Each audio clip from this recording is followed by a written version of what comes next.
Chers frères, chères sœurs, bonsoir. Et c'est avec grand plaisir que je viens en présence du Seigneur ensemble avec vous qui me suivez là où vous êtes. Que le Seigneur vous bénisse. Et aujourd'hui, nous allons parler, c'est-à-dire un argument qui concerne, c'est-à-dire comment vivre avec Dieu. Certains me diront que mais comment vivre avec Dieu? Comment on peut vivre avec Dieu? Alors la solution est dans la Bible. Comment vivre avec Dieu? Comment vivre avec Dieu est une décision personnelle, un choix personnel, parce qu'on choisit avec qui vivre. Et alors, ça devient un choix personnel. Certains ont choisi de vivre avec l'ennemi, c'est-à-dire le Satan. Certains ont choisi de vivre avec Dieu. Donc, c'est très important. Mais comment faire pour vivre cette vie avec Dieu? Alors, sans trop tarder, je vais ouvrir ma Bible dans Colossiens 1, versets 9 à 11. Colossiens chapitre 1, versets 9 à 11. Alors, c'est l'apôtre Paul qui nous dit ça. C'est pour cela que nous aussi, depuis le jour où nous avons été informés, nous ne cessons de prier Dieu pour vous et de demander que vous soyez remplis de la connaissance de sa volonté en toute sagesse et intelligence spirituelle. Pourquoi cette prière? Pour marcher d'une manière digne du Seigneur et lui en être entièrement agréable, portant des fruits en toutes sortes de bonnes œuvres et croissant par la connaissance de Dieu. Ça, c'est l'apôtre Paul qui dit cela. Nous ne cessons de prier pour vous. Alors, cette prière, nous pouvons aussi la formuler personnellement pour notre prière, comme notre prière. Seigneur, remplis-moi de la connaissance de ta volonté en toute sagesse, intelligence et spirituelle. Tu vois? Afin que je puisse marcher d'une manière digne devant ta face, tout en ayant être agréable à toi, portant en tout égard dans ta glorieuse connaissance, c'est-à-dire portant entièrement, c'est-à-dire portant des fruits en toutes sortes de bonnes œuvres. Voilà, c'est ça, la prière d'une personne qui veut marcher avec Dieu. Nous voulons marcher dignement avec Dieu, portant des fruits de bonnes œuvres. Alors, pour marcher avec Dieu, pour vivre avec Dieu, cela va de pair. Parce que vivre avec Dieu est le but suprême de tout un chrétien. Cela signifie marcher dans sa présence, être en communion avec lui et refléter sa nature dans notre vie quotidienne. C'est trois choses.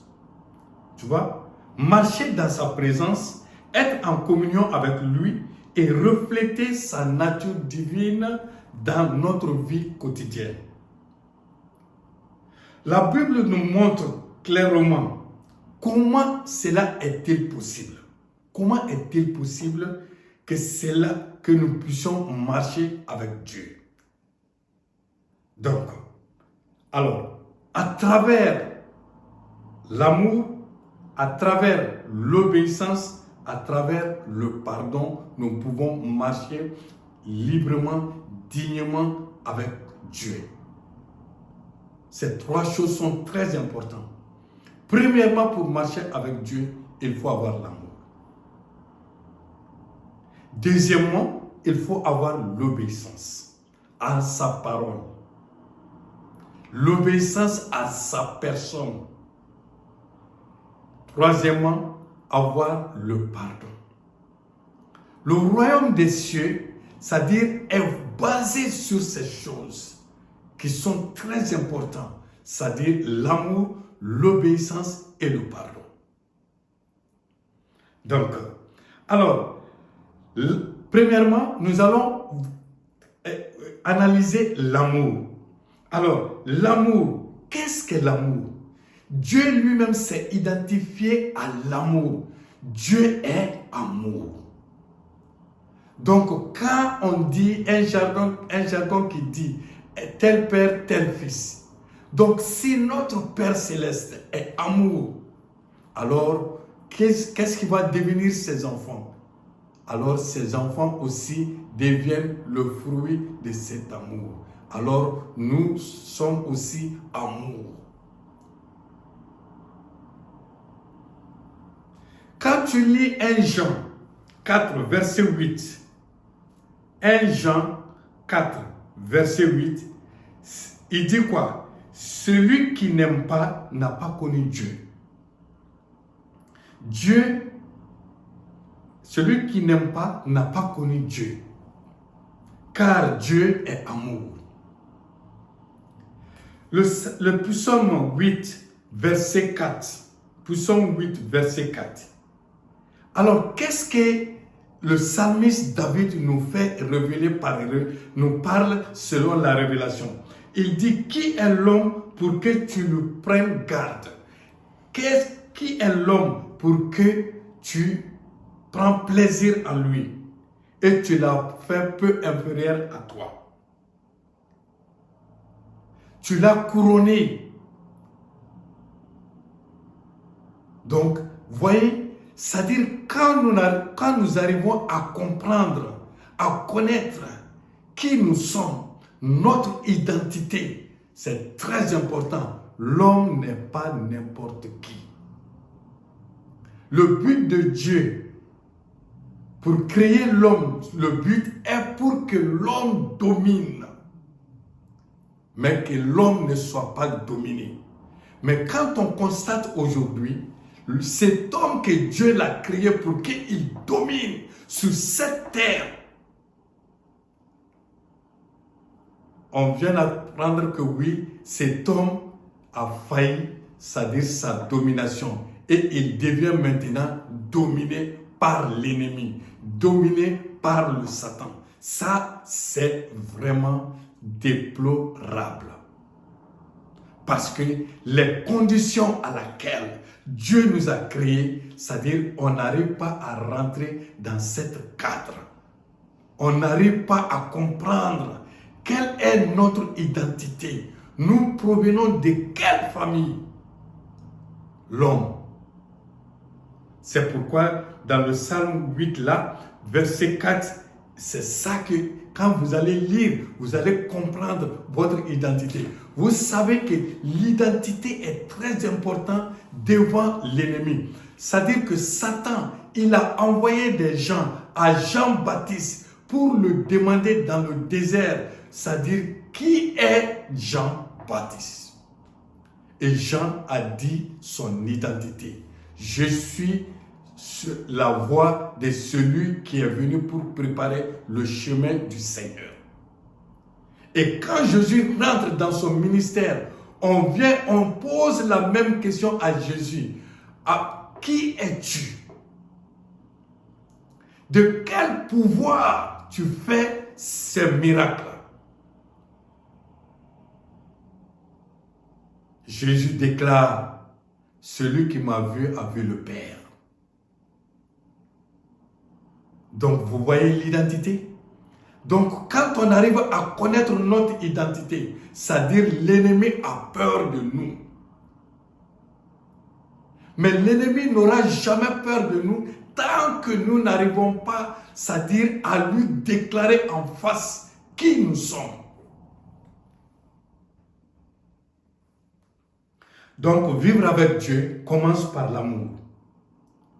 Dieu nous a aimés le premier. Et il nous a appelés à aimer en retour.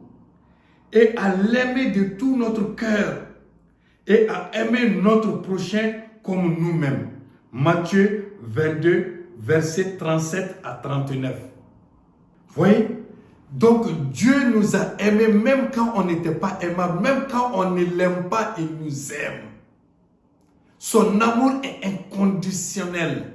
Nous devons aussi avoir ce type d'amour, l'amour inconditionnel. Parce que l'amour n'a rien à voir avec les sentiments. Parce que beaucoup de personnes confondent, c'est-à-dire l'amour, c'est-à-dire au sentiment. C'est très différent. Parce que les sentiments peuvent finir, mais l'amour ne finit jamais. L'amour ne périt pas. L'amour pardonne, l'amour excuse, l'amour est patient.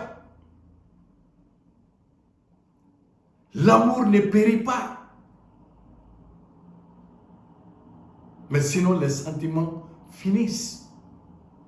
C'est pourquoi on dit oui, mon cœur est blessé, etc., etc. L'amour, le vrai amour ne périt pas. Le vrai amour ne finit pas. Le vrai amour est patient. Le vrai amour, c'est-à-dire pardonne. Le vrai amour excuse tout. Donc, ici, vous allez voir, je vais vous donner un exemple dans la Bible. C'est-à-dire, une femme prise en flagrant délit d'adultère. Ça, c'était selon le temps de Moïse, selon la loi mosaïque. Une femme prise en flagrant délit d'adultère doit être lapidée à mort. Et alors, ils l'ont mené cette femme, c'est-à-dire au pied de Jésus. Ils l'ont dit, oh, maître, nous avons pris cette femme en flagrant délit d'adultère. Selon la loi mosaïque, on doit la lapider à mort. Qu'est-ce que tu en dis? La loi vient à rencontrer l'amour et la grâce. Jésus, pour expliquer ça courte, c'est-à-dire Jésus, la réponse de Jésus à ceux donc qui ont amené cette femme, condamné cette femme, alors Jésus dit que celui qui est sans péché prend le caillou et jette sur cette femme. Celui qui n'a pas péché, qu'il prend, c'est-à-dire sa pierre, et lance le premier sur la femme. Mais vous savez, du plus petit jusqu'au plus grand, du plus petit jusqu'au plus grand, aucun qui avait l'air caillou, c'est-à-dire une personne n'a pu prendre le caillou et lapider cette femme. Pourquoi? Parce que tous, ils avaient péché. Nous tous, nous avons péché. C'est pourquoi cet passage nous interpelle, que nous ne soyons pas les premiers à prendre les cailloux pour jeter sur les autres. Parce que on faisait partie du même groupe de ces gens. Mais Dieu, par sa compassion, par son amour, il nous a sauvés par grâce. Il nous a enlevés sur ce chemin qui nous amenait à la perdition, sur les chemins à laquelle nous étions condamnés. Jésus-Christ, il nous a amenés par sentiment, par amour. Donc, nous ne devons pas être le premier à prendre le caillou, à lapider les autres parce que cette personne a péché, cette personne a fait ceci, cela. Non, ce n'est pas ton droit de le faire. Donc, Jésus, il dit à cette femme, ceux qui t'ont condamné, où ils sont? La femme soulève les yeux, elle les regarde, ils ne sont plus là. Les barbus, avec les habits, les robes longues, et tous avec leur barbe, c'est-à-dire le petit, il regarde les vieux, il dit, ah, mes vieux, donc c'est toi aussi tu as péché. Donc le péché là, c'est tout le monde alors. Et ils ont fait demi-tour. La femme est restée seule avec Jésus. Et alors Jésus a dit, ceux qui t'ont condamné, ils sont partis. Ils sont plus là. Moi non plus, je ne te condamne pas. Va et ne pêche plus. Pourquoi? Cette femme qui était déjà condamnée à mort, c'est-à-dire a été libérée par amour. L'amour est très important, mon frère, ma soeur. L'amour, c'est la clé principale qui peut nous permettre, c'est-à-dire d'avoir l'assurance. Si on ferme nos yeux ici, nous allons voir le Seigneur face à face. Ce n'est qu'à travers l'amour. L'amour est très important. Nous ne devons pas, c'est-à-dire négliger l'amour. Non, l'amour doit être, c'est-à-dire sur le central de notre vie quotidienne, de notre vie chrétienne. L'amour doit être basé sur l'amour. L'amour est très important. Alors, cette femme fut libérée. Dans Jean 8, 1 à 11, cette femme fut libérée. Lire ce chapitre, Jean 8, du verset 1 à 11. Jésus a libéré cette femme. Jésus, rempli d'amour et de compassion, dit que celui parmi vous qui est sans péché jette le premier, c'est-à-dire la pierre. Personne. Car ils avaient tous péché. Car nous avons tous péché. Nous ne devons pas être là pour condamner, mais nous devons être là pour avoir la compassion de ceux qui pêchent. Prier pour eux. Avoir l'amour du prochain. Car l'amour du prochain n'est pas tel que Dieu l'a dit. Il n'y a pas une restriction, c'est-à-dire de l'amour du prochain. L'amour du prochain n'a rien à voir, c'est-à-dire avec, les frères biologiques ou les frères de même confession religieuse, non. Ou des dénominations, non. C'est-à-dire l'amour du prochain. Dieu a aimé tant le monde qu'il a donné son Fils, Jésus-Christ. Dieu a créé l'homme à son image, femme comme homme. Dieu a créé l'homme à son image. Il a créé l'homme et la femme à son image. Donc, celui que Dieu l'a créé à son image, c'est ça qu'on appelle mon prochain. Donc, on ne peut pas dire qu'on aime Dieu et que celui qu'on ne voit pas là, Dieu qu'on ne voit pas, on ne peut pas prétendre dire qu'on l'aime et que celui qui l'a créé à son image, qu'on voit et qu'on ne l'aime pas cette personne, Dieu dit qu'on est menteur. Donc l'amour doit être sincère. Donc l'amour de Dieu couvre une multitude de péchés, comme cette femme fut sauvée par amour. Il nous accueille tels que nous sommes. L'amour nous accueille tels que nous sommes. Mais il nous appelle à changer. À changer. La grâce nous change. L'amour change quelqu'un. Une personne ne peut être que changée par amour. C'est l'amour qui touche. L'amour touche. Jésus-Christ, par amour, un lépreux est venu à Jésus-Christ. Il dit, Seigneur, si tu veux, tu peux me rendre pur. Jésus a touché ce lépreux par sa main. Et ce lépreux fut purifié.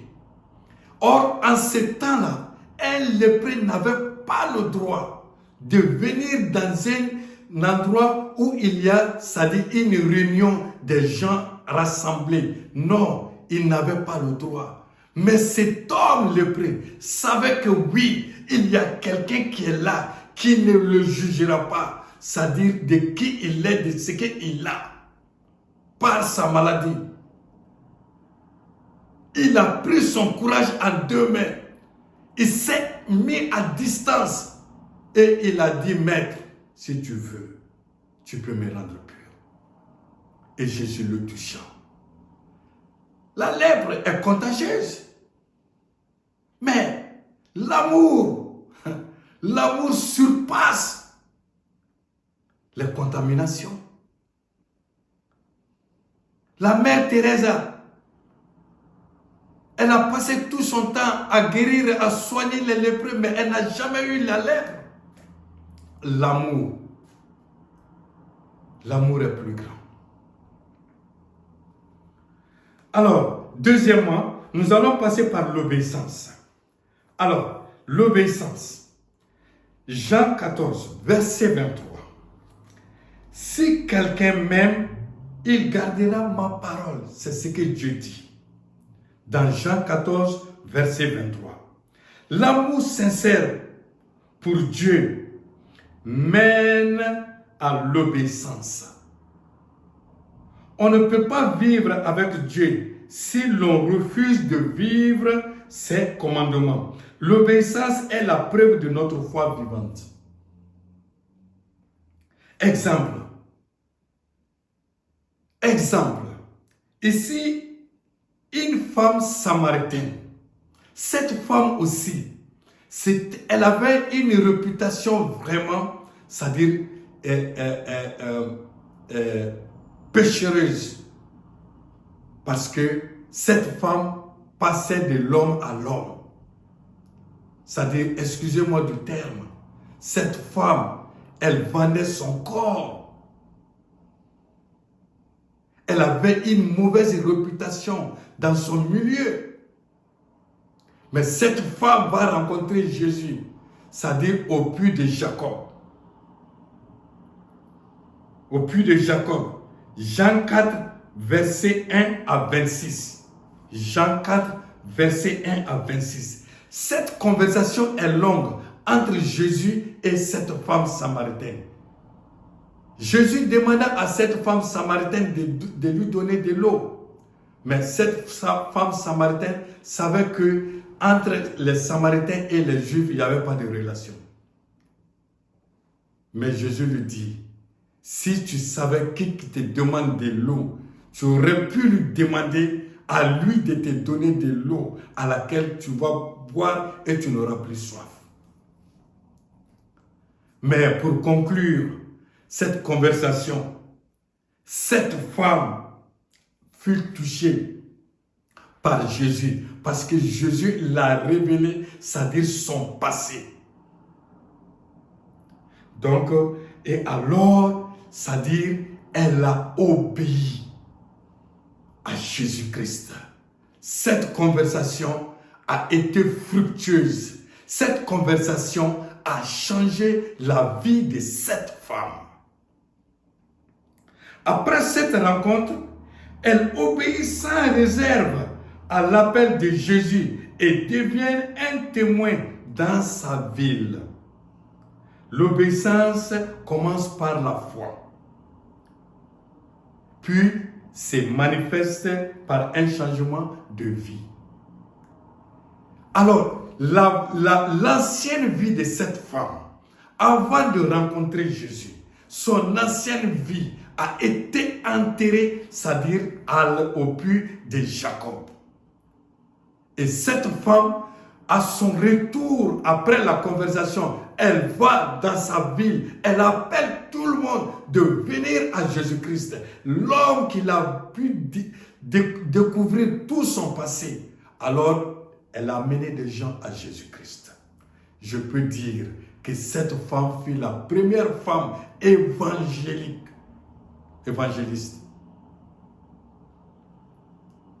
par obéissance. Elle a obéi à l'appel de Jésus. Elle a pris l'eau, elle a eu l'eau que Jésus l'a demandé, c'est-à-dire l'eau de vie là, Jésus l'a donnée. Et cette femme, après sa rencontre avec Jésus-Christ, sa vie complètement change. Ceux qui se moquaient d'elle, ceux qui l'avaient reniée, ceux qui l'avaient rejetée, sont devenus tous maintenant, c'est-à-dire pour cette femme, la rencontre avec Jésus. Très important. Nous devons toujours chercher à rencontrer ce Christ. C'est Christ. N'importe qui va rencontrer Christ, sa vie ne peut jamais être la même. Non. La vie de cette femme fait changer. Donc, maintenant, on va au pardon.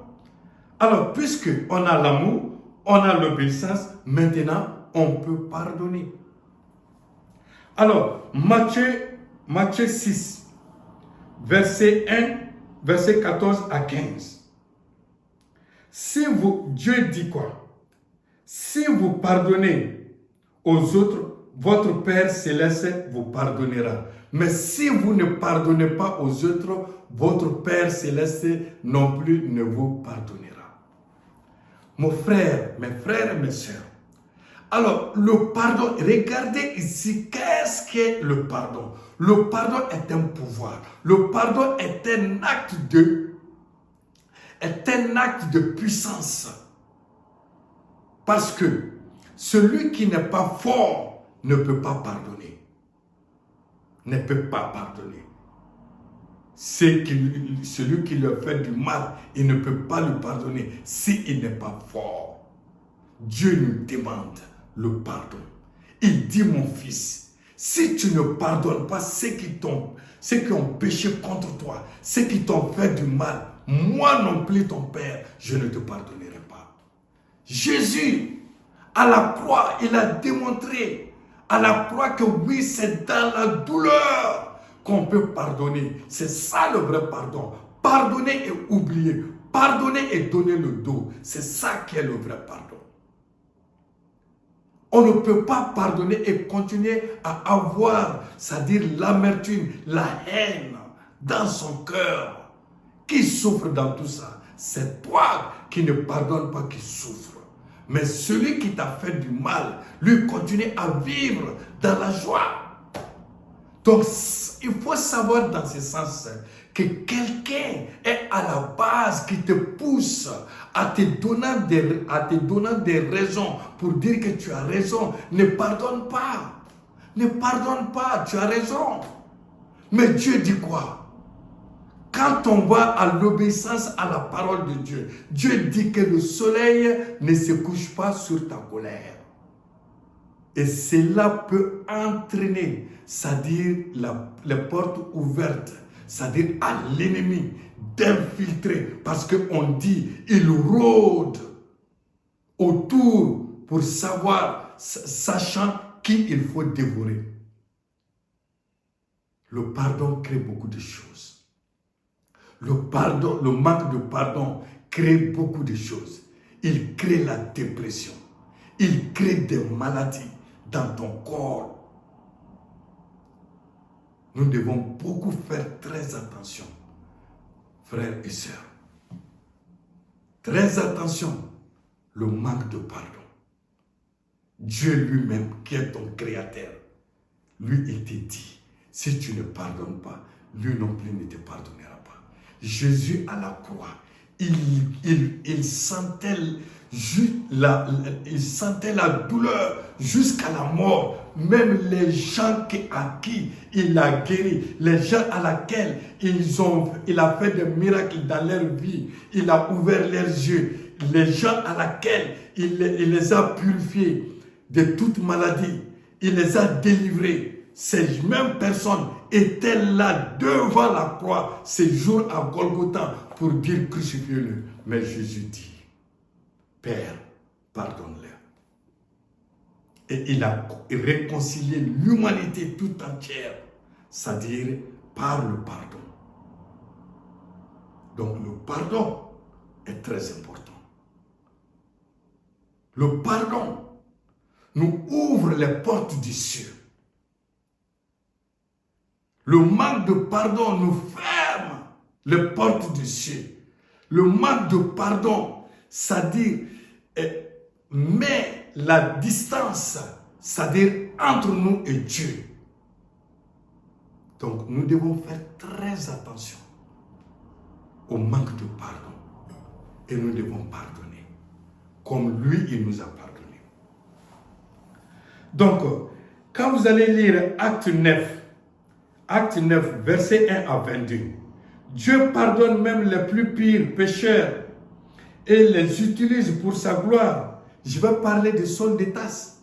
Saul de Tarse qui persécutait l'Église. Il était le persécuteur, mais Dieu l'a rencontré sur la route de Damas. C'est Saul de Tarse qui partait à Damas pour aller persécuter les chrétiens, les enchaîner et les amener en Israël. C'est-à-dire, Dieu l'a rencontré sur le chemin.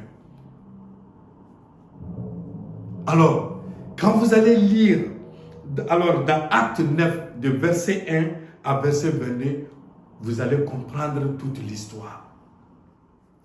Et quand Jésus va le rencontrer, Jésus va dire, il va recevoir une lumière, c'est-à-dire le Saint-Esprit qui va l'envelopper. Il tombe sur sa face.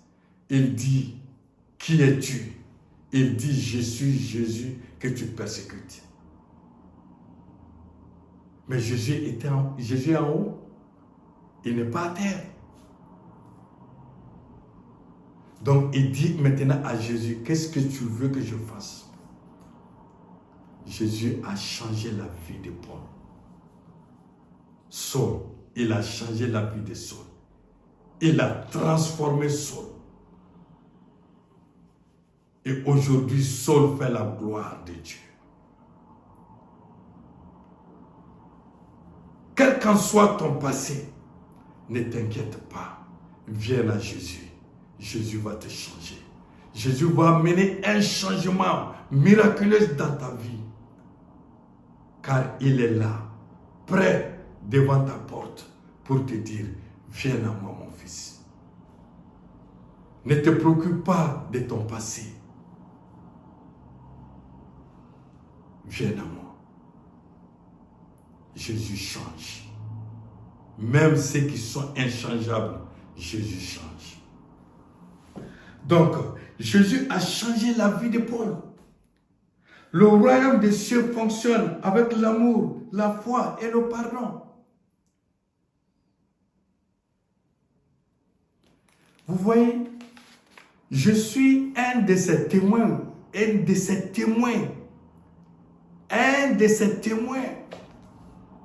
Ma vie, j'étais un antichrist. Chez moi, à la maison, on ne pouvait même pas jouer, c'est-à-dire la musique chrétienne. Je ne pouvais pas accepter Jésus-Christ. Parce que j'étais aveuglé par la religion. J'étais musulman. Dans ma religion, ça, c'est un blasphème d'entendre que oui, Dieu a un fils. Et que ce fils s'appelle Jésus-Christ. Pour un musulman, c'est un blasphème pour dire que Dieu s'est fait chair. Mais ça, c'était la doctrine religieuse qui m'avait aveuglé. Hein? Mais comment aujourd'hui cet antichrist va aujourd'hui prêcher, c'est-à-dire Jésus-Christ va prêcher l'évangile? Comment et pourquoi? Comment cela a été possible? Mes chers frères et sœurs, vous qui m'écoutez, moi, je suis un témoin de ce que Jésus a fait dans ma vie. Moi, dans un accident de voiture, voilà, je me retrouve mort, complètement mort, du pied jusqu'au cou. C'était fini. C'était fini, complètement fini. Dans cet accident, Je ne vais pas vous expliquer tout parce que le temps n'y est pas. Mais je vais vous dire, Dieu, quand tout était fini, Dieu m'a élevé au ciel. J'ai vu au ciel, dans le jardin, un jardin qui n'est pas terrestre, mais un jardin céleste. Le paradis là. J'ai vu mes 2 enfants, ils étaient encore très petits. Ils étaient arrêtés, main dans la main. Ils me regardaient en face. Et moi j'ai dit, Seigneur, mes enfants, ils sont très petits pour que je parte, pour que je meure. Dieu, dans sa compassion, dans son amour, il savait que oui, j'étais attaché, c'est-à-dire à ses enfants. Il savait que oui, il y a un amour qui lie moi et mes enfants. Alors Dieu dit quoi? Quelle a été la réaction de Dieu? Dieu va mettre dans ma bouche le nom Jésus. Quand j'ai crié le nom Jésus, j'ai dit Jesus. Quand j'ai crié ça, là où la mort s'est arrêtée à mon cou, la vie a commencé de mon cou maintenant jusqu'au tout le reste de mon corps. Et en ce moment, il y avait les forces, c'est-à-dire les pompiers qui étaient déjà là avec qui cherchaient à couper pour la voiture pour me tirer à l'intérieur. Parce que la voiture est devenue comme un ballon presque. Donc, et moi, j'ai poussé seulement, j'ai soulevé ma tête sur le volant, et alors ceux qui coupaient la voiture, alors ils se sont éloignés. Et moi, je ne sais pas comment j'ai fait, mais je suis sorti seulement dehors. Et quand je suis sorti dehors, quand j'ai mis pied, je suis tombé à terre. Parce que mes pieds, je ne sentais plus rien sur mes pieds. J'ai dit en ce moment, il est venu encore dans mon cœur. J'ai dit, Seigneur, si tu m'as sauvé, Seigneur, que je ne reste pas paralysé. Un feu est rentré dans mes pieds, de mes orteils, jusqu'à dans tout mon corps. Mais c'est inexplicable. Jusqu'à dans tout mon corps, ce feu-là m'a tenu la force. Et je me suis levé encore. Quand je me suis levé, ceux qui venaient avec les ambulanciers, ils sont venus avec les brancards. Maintenant, ils m'ont vu, je me suis levé. Alors, ils ont commencé encore à repousser. Parce qu'ils ne pouvaient pas croire qu'un mort peut se réveiller. Jésus. Je vais couper ici parce que mon heure est arrivée. Je vais m'arrêter ici pour vous dire que par amour, j'étais sauvé. Quand Jésus-Christ dit, je suis la voie, il est la voie parce qu'il m'a amené de la terre au ciel. Quand il dit, je suis la voie, la vérité et la vie, il m'a donné la vie quand j'étais mort. Et je suis maintenant en vie par grâce, parce qu'il a eu compassion de moi. Il a pardonné tous mes péchés, tous mes insultes que je faisais à son égard. Il m'a pardonné. Il ne m'a pas jugé, il ne m'a pas condamné. Donc aujourd'hui, je suis là, présent. C'est moi qui prêche l'évangile aujourd'hui. Partout. Partout. Je dis bien partout où je vais. Je prêche l'évangile. Je n'ai pas honte de l'évangile. Je suis fier de l'évangile. Chers frères et sœurs, accrochez-vous à Jésus. Accrochez-vous à Christ. Approchez-vous de Dieu et il s'approchera de vous. Aujourd'hui, Dieu t'invite à marcher avec lui. Peu importe ton passé. il est le seul qui peut changer. Comme la femme samaritaine, comme la femme prise en flagrant délit d'adultère, comme Saul de Tarse, comme le lépreux, si tu viens à lui avec foi, amour et obéissance, il t'accueillera et il marchera avec toi. Que le Seigneur vous bénisse. Dans le nom de Jésus. Amen.